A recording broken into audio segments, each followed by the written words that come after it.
Hello friends, welcome to நாகுவின் சமையல். நம்ம இன்றைக்கி ரொம்ப வித்தியாசமான முறையில் உருளைக்கிழங்கு வச்சு அதே நேரம் ரொம்ப டேஸ்ட்டான ஒரு மசாலா கார கொழுக்கட்டை தான் செய்ய போகிறோம். அது எப்படி செய்கிறதுன்னு இப்போ பார்க்கலாம். இப்போ தான் எங்கள் சேனலை ஃபஸ்ட் டைம் பார்க்குறீங்கன்னா கீழே இருக்கிற ரெட் கலர் சப்ஸ்கிரைப் பட்டனை கிளிக் பண்ணுங்கள். கூடவே இருக்கிற பெல் ஐக்கனையும் கிளிக் பண்ணுங்கள். அப்போ தான் நாங்கள் போடுற வீடியோ எல்லாம் உங்களுக்கு நோட்டிஃபிகேஷனாக வரும். இப்போ இது செய்கிறதுக்கு நான் வந்து 1 கப் அளவுக்கு இட்லி அரிசி வந்து எடுத்திருக்கேன். நீங்கள் இட்லி அரிசி எடுத்தாலும் எடுத்துக்கலாம், சாப்பாட்டு அரிசி எது வேணாலும் எடுத்துக்கலாம். ஆனால் புழுங்கல் அரிசி 1 கப் எடுத்துக்கோங்க. அதை வந்து நல்லா கழுவிட்டு 1லேருந்து 2 மணி நேரம் நல்லா ஊற வச்சுக்கோங்க. நல்லா ஊறினா தான் நம்மளுக்கு வந்து நல்லா ஈஸியாக அரைபடும். அதுக்காக இப்போ நான் வந்து 2 சின்ன சைஸ் உருளைக்கிழங்கு தான் எடுத்திருக்கேன். நீங்கள் வந்து பெரிய சைஸாக இருந்துச்சுன்னா ஒரு உருளைக்கிழங்கு எடுத்தாலே போதுமானது. அதை வந்து நல்லா தோலை சீவிட்டு கழுவிட்டு இந்த மாதிரி சின்னதாக நான் வந்து நறுக்கி எடுத்துட்டேன் பாருங்கள். சின்ன சதுரமாக எடுத்திருக்கேன் நறுக்கி. இதை வந்து இப்போ ஒரு மிக்ஸி ஜார் எடுத்திருக்கேன். அந்த மிக்ஸி ஜாரில் வந்து நம்ம நறுக்கி வச்சுருக்க உருளைக்கிழங்கு ஃபஸ்ட்டு சேர்த்துடலாம். சேர்த்துட்டு நம்ம ஊற வச்சுருக்கோம்ல அந்த அரிசியை தண்ணி இல்லாமல் வடிச்சிட்டு அதில் சேர்த்துக்கோங்க. இப்போ இதுக்கு தேவையான அளவு 1/2 டீஸ்பூன் அளவுக்கு நான் வந்து உப்பு சேர்க்குறேன். இந்த உப்பே போதுமானதாக இருந்துச்சு. 1/2 டீஸ்பூன் போட்டாலே போதும். இப்போ கொஞ்சமாக தண்ணி ஊற்றிக்கோங்க. ரொம்ப தண்ணி ஊற்றாதீங்க. கொஞ்சம் கெட்டியாக தானே அந்த மாவு வந்து அரைச்சி எடுக்கணும். அதனால் கொஞ்சமாக தானே தண்ணி ஊற்றிக்கோங்க.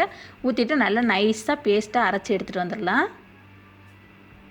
இப்போ பாருங்கள், நான் வந்து அரைச்சி எடுத்துகிட்டு வந்துட்டேன். இந்தளவுக்கு இருக்கணும். ரொம்ப தண்ணியாக இருந்துச்சுன்னா அப்புறம் நம்மளுக்கு வந்து வேக வைக்கையில் ரொம்ப லேட்டாகும். அதனால் கொஞ்சம் கெட்டியாகவே பார்த்துக்கோங்க மாவு. இப்போ நான் வந்து ஒரு சட்டி எடுத்திருக்கேன். நான்ஸ்டிக் சட்டி தான் எடுத்திருக்கேன். அடுப்பு பற்ற வைக்கல இன்னும். நீங்கள் வந்து நான்ஸ்டிக் சட்டி இருந்துச்சுன்னா எடுத்துக்கோங்க. அப்படி இல்லைன்னா ஒரு அடிக்கனமான சட்டியாக எடுத்துக்கோங்க. அந்த சட்டியில் வந்து நம்ம அரைச்சி வச்சுருக்க அந்த மாவை வந்து சேர்த்துடலாம். மாவை சேர்த்துட்டே இப்போ வந்து 2லேருந்து 3 டீஸ்பூன் அளவுக்கு நான் வந்து எண்ணெய் சேர்த்துக்கிறேன். எதுக்காக எண்ணெய் சேர்க்குறோன்னாக்கா அப்போ தான் நம்மளுக்கு வந்து கிண்டையில் அது வந்து ஒட்டாமல் வரும். இப்போ பாருங்கள், நான் அடுப்பு பற்ற வச்சுட்டேன். மீடியம் ஹீட்டில் தானே வச்சுக்கோங்க. ரொம்ப ஹையில் வச்சிங்கன்னா கறி போயிடும். நம்மளுக்கு வந்து மாவு இதுவாகாது, வேகாது.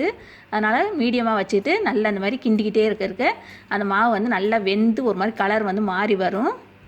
நம்மளுக்கு இதுவாக இருந்தது தண்ணியாக இருந்தது வந்து கெட்டியாகவும் ஆகும். இப்போ பாருங்கள், நான் வந்து அடுப்பை வந்து சிம்மில் வச்சுட்டு தான் இந்த மாதிரி கொஞ்சம் சுருண்டு வந்ததுக்கப்புறம் அடுப்பை வந்து சிம்மில் வச்சுக்கோங்க. வச்சுட்டு அது வந்து உருளைக்கிழங்குன்றதுனால கரண்டியில் வந்து கொஞ்சம் பிடிக்க தான் செய்யும். நீங்கள் நல்லா கிண்டி விட்டுட்டு வலிச்சு விட்டுட்டு நல்லா அந்த மாதிரி வேக வச்சு எடுத்துக்கோங்க. இப்போ நான் அடுப்பை ஆஃப் பண்ணிவிட்டு ஒரு பிளேட்டில் வந்து மாற்றிட்டு பாருங்கள். நல்லா வெந்துருச்சு மாவு, பார்த்தாலே நம்மளுக்கு தெரியுது. இப்போ கொஞ்சம் சூடாக இருக்கையில் நம்ம வந்து கையில் லேசாக எண்ணெயை தடவிட்டு அந்த மாவு வந்து நல்லா சூடாகவே கை பொறுக்கிற அளவுக்கு சூடு இருக்கையில் நல்லா பிசைஞ்சு இந்த மாதிரி வச்சிடணும். இப்போ நல்லா இது ஆறட்டும். இப்போ ஆறிடுச்சு மாவு. இப்போ கையில் வந்து எண்ணெய் தடவிட்டு இந்த மாதிரி எடுத்துக்கோங்க. எடுத்துகிட்டு சின்னதாக நம்ம சூடக்காயெல்லாம் உருட்டுவோம்ல, அது மாதிரி சீடை உருட்டுற மாதிரி சின்னதாக நம்மளுக்கு வேணுங்கிற மாதிரி நீளமாக வேணாலும் நீளமாக உருட்டிக்கலாம், ரவுண்டாக வேணால் ரவுண்டாக உருட்டிக்கலாம். நான் வந்து இன்றைக்கி இந்த மாதிரி ரவுண்டாக தான் உருட்டியிருக்கேன். இதே மாதிரி எல்லா மாவையும் நான் வந்து இப்போ உருட்டி எடுத்துட்டேன் பாருங்கள். இந்தளவுக்கு தான் வந்துச்சு நம்ம எடுத்த 1 கப் அளவு மாவு. இப்போ நான் வந்து இட்லி சட்டியில் நம்ம எப்போவும் இட்லியை வைக்கிறதுக்கு எப்படி பண்ணுவோமோ அதே மாதிரி துணி போட்டு இட்லி சட்டி வச்சுருக்கேன். தண்ணி ஊற்றிட்டு அதில் நம்ம உருட்டி வச்சுருக்க அந்த உருண்டையை வந்து ஒன்றா வச்சிடலாம்.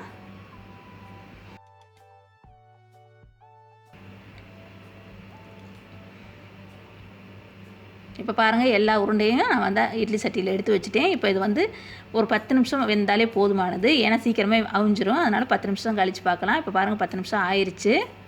நல்லா வெந்துருச்சு பாருங்கள். கண்ணாடி மாதிரி தெரியுதுல்ல. இந்த மாதிரி கண்ணாடியாக மாறிட்டாலே மாவு வந்து வெந்துருச்சுன்னு நம்ம தெரிஞ்சுக்கலாம்.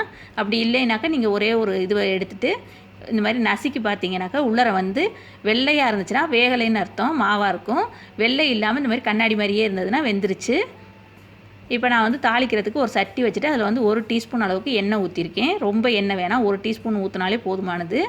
அது எண்ணெய் காஞ்சதுக்கப்புறம் 1 டீஸ்பூன் கடுகு சேர்க்குறேன்னா, 1/2 டீஸ்பூன் உளுந்து சேர்க்குறேன்.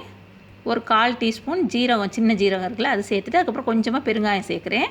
அது நல்லா கடுகு உளுந்தெல்லாம் பொரிஞ்சு வந்ததுக்கப்புறம் 1/2 டீஸ்பூன் அளவுக்கு தனி மிளகா பொடி போடுறேன். அப்புறம் கொஞ்சமாக மஞ்சள் பொடி. ஏன்னா இது வந்து மசாலா வந்து ரொம்ப சூப்பராக இருக்கும். இந்த கொழுக்கட்டையோடு சேர்ந்து இருக்கையில் அந்த மசாலா பொடியோட மனம் போகிறது வரையிலும் நம்ம வந்து நல்லா அந்த எண்ணெயில் போட்டு வறுத்துக்கணும் அந்த மசாலாவை, மிளகா பொடியை. அது கொஞ்சம் வறுத்ததுக்கப்புறம் அந்த மனம் போனதுக்கப்புறம் நம்ம வந்து லேசாக கருவேப்பிலை சேர்த்துக்கலாம். சேர்த்துட்டு நம்ம வேக வச்சுருக்கோம்ல அந்த கொழுக்கட்டை அது எல்லாத்தையும் இதில் வந்து சேர்த்துடணும். சேர்த்துட்டு நல்லா கிண்டி விட்டுக்கோங்க. கிண்டிட்டு அடுப்பை ஆஃப் பண்ணிடுங்க உடனே.